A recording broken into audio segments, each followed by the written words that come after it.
Well, to the U.S. now, and Ketanji Brown Jackson is appearing before the Senate Judiciary Committee at the start of confirmation hearings that could see her become the first black woman to sit on the Supreme Court since it was founded more than 2 centuries ago. The hearings are scheduled to run for 4 days. They are regarded as critical for President Biden and whether or not he can get his nominee onto the highest court in America. If confirmed, Jackson, who is 51, would be the second youngest member of the 9-person court. Years, the Supreme Court has had 115 justices. 108 have been white men. Just 2 justices have been men of color. Only 5 women have served on the court, and just 1 a woman of color. Not a single justice has been a black woman. You, Judge Jackson, can be the first. It's not easy being the first. Often you have to be the best, in some ways the bravest. Many are not prepared to face that kind of heat, that kind of scrutiny, that ordeal in the glare of the national spotlight. But your presence here today, your willingness to brave this process will give inspiration to millions of Americans who see themselves in you. Well, for more on this, we're joined now from Washington by our U.S. correspondent, Eric Ham. Good to see you, Eric. So is this really make or break for President Biden? This most certainly is. I mean, we're talking about the president's most ardent base, his most loyal voters, and he is now making sure that he continues on a campaign promise that he made, that he would nominate an African-American woman to the court.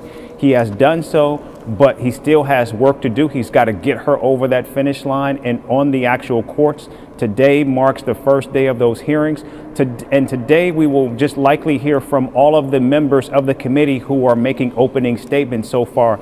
And Charles, we're already beginning to see some of the polarization beginning to take hold. A number of grievances have been made by a number of Republican members, such as Senator Lindsey Graham, who has complained about the fact that another potential candidate, Michelle Childs, was not actually named. He said that if President Biden had picked her, she would have more than 60 votes. He's not so sure if this nominee has those votes. We also heard from Senator Ted Cruz, who also talked about former nominee under President Ronald Reagan, Robert Bork, who did not get to the court. And so clearly we're already beginning to see the lines being drawn in terms of where the grievances are and where some of the issues are that members will begin to make their case either for or against this nominee. And in terms of those lines being drawn, Eric, I mean, do you see the Republicans raising the sorts of questions that could scuttle her chances? I understand some are planning to portray her as a sort of left-wing judicial activist.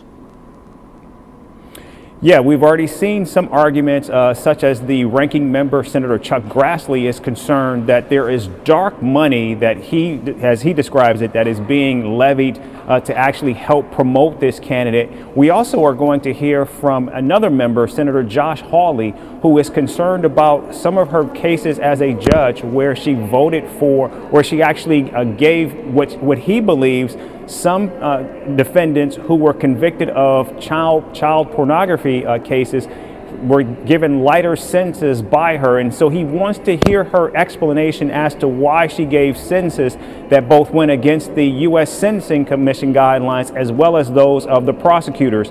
There were also concerns made that enough of her record as the chair and vice chair of the U.S. Sentencing Commission has not been made available to senators. So these are a number of issues that we have already seen addressed by Republican members that are going to be expounded upon in the Q&A, which we will expect tomorrow when the hearing really gets underway, when we will hear from Judge Ketanji Brown Jackson herself.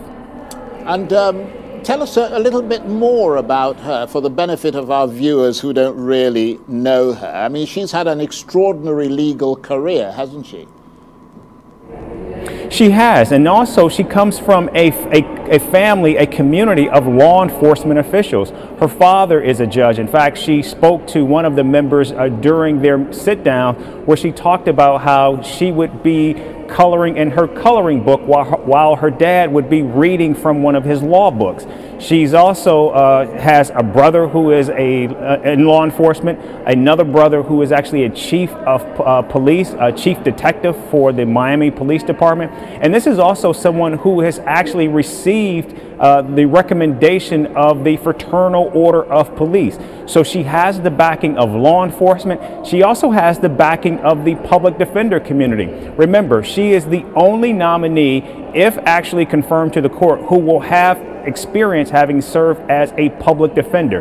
That's something that we have not seen on the court, Charles, in over 40 years. And so that is seen as a major plus for her. But again, there are a number of Republicans who are looking for any and every opportunity to shut down this nomination. But of course, right now, Charles, outside this building across the street at the U.S. Supreme Court, there are a number of people who are vociferously supporting this nomination. They are holding up signs. They are chanting, "Confirm Judge Jackson," and they are making it known that they believe that she's got the credentials, she's got the comportment to actually serve on the highest court in the land.